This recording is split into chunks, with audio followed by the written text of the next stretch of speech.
Elon मस्कको company space एक्सले आफ्नो नयाँ design गरिएको स्टारशिप सफलतापूर्वक अन्तरिक्षमा परीक्षण गरेको छ। 408 फिट अग्लो यो रकेटले पृथ्वी छोडेर अन्तरिक्षमा पुग्यो, परीक्षण स्याटेलाइटहरू छोड्यो अनि फेरि पृथ्वीमा फर्कियो। त्यसैगरी स्पेस एक्सले अब इतिहासमै सबैभन्दा ठुलो आइपिओ ल्याउने तयारी गरेको छ, जसको अनुमानित मूल्य $1.75 ट्रिलियन रहेको छ।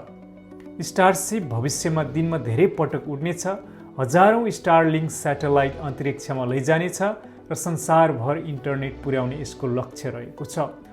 अघिल्ला धेरै परीक्षण विस्फोटमा समाप्त भए, तर यो सफलताले देखायो स्पेस एक्स अब असफलताबाट डराउने अवस्थामा छैन। इलन मस्कको लक्ष्य स्पष्ट छ, पृथ्वीमा मात्र होइन, अब मानव सभ्यता मङ्गल ग्रहसम्म।